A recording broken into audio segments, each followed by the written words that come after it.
Good afternoon. I'd like to share with you some ideas that I have about tremolo. I'm a great fan of accenting.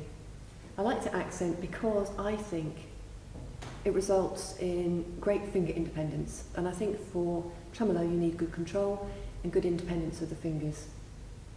So I like to start accenting with the thumb.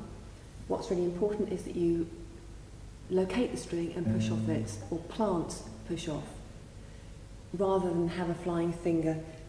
So for example, if I was to have a flying finger with my index finger, I would hold it at a distance and then just pull up quickly over the string. And of course you might miss it. So I like to do the planting, plant, push off. So if I was to accent my thumb, it would sound like this.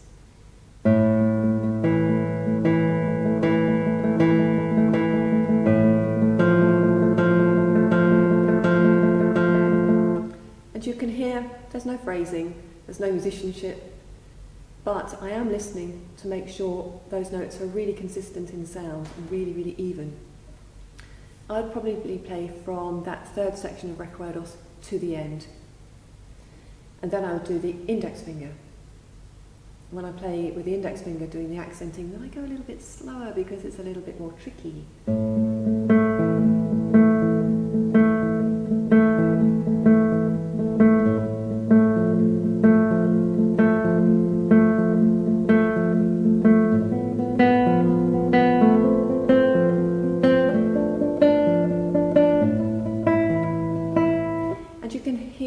It is being accented, but the other fingers I'm keeping really, really quiet.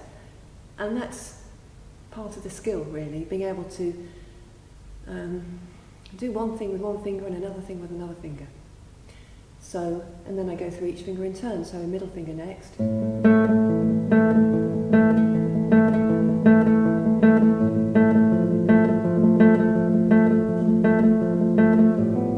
And so on. That's a little bit easier because you can get into the rhythm of it.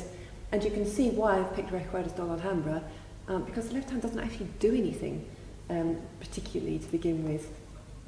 It's very easy. It's not as if you're doing barres in say, in Sakura. I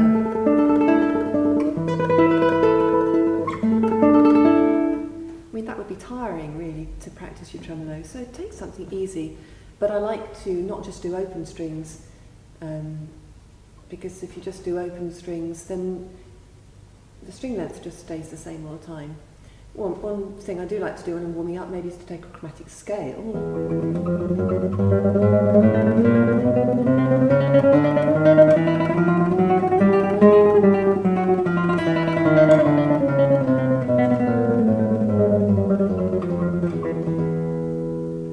That's always fun.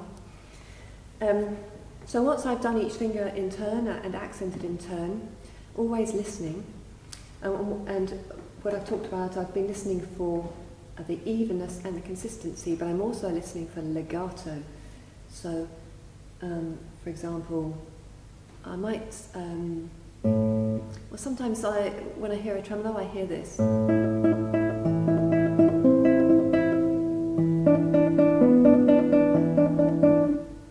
Which is not ideal. So when you're playing,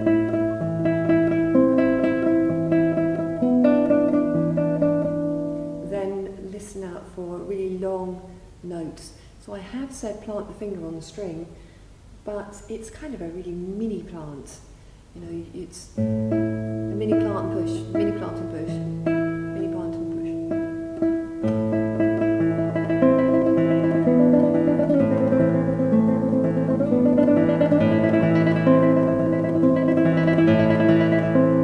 So the other thing I like to do is make it tricky for myself. Do P, A and M, just a 3-finger tremolo. So.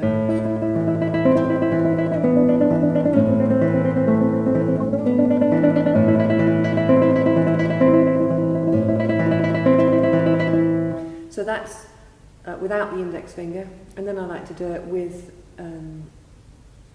P-I-M.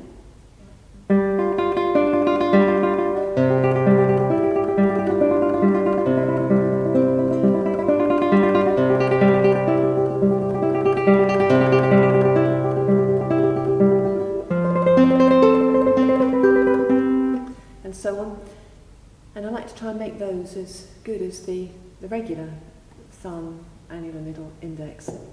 That's the idea. And for that I would probably practice with a metronome, put it on maybe 116. If it was on 116, for me, I can then do P-A-M-A and P-I-M-I, and also a flamenco tremolo, which would be P-I-A-M-I. So, like that. So you've got one extra note. So it's P-I-A-M-I.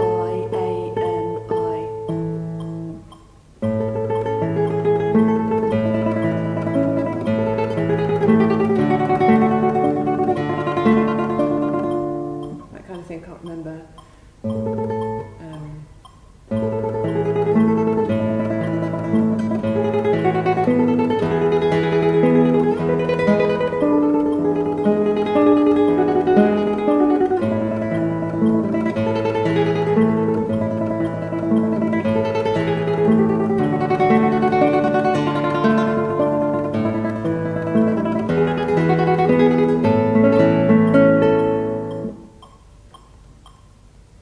And then I'd get that a bit faster, and so on.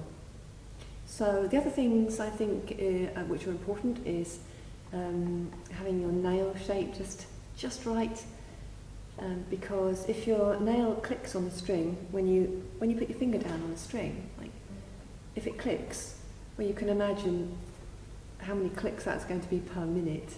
It's going to be quite a lot. So make sure when you put your finger down like this, you can do without it clicking.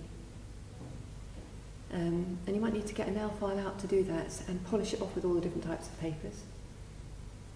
And the other thing is really have your hands centred over the strings. Sometimes I see students with that forearm quite far back, and they have to really overextend with the annular finger. And that means then, well, the index and middle finger sometimes sound very good, but then the annular is a bit thin. So get your hand really centred over the string. And then all that's left, I think, is good luck. Hope you enjoy your newfound tremolo, and enjoy the love of accenting as much as I do.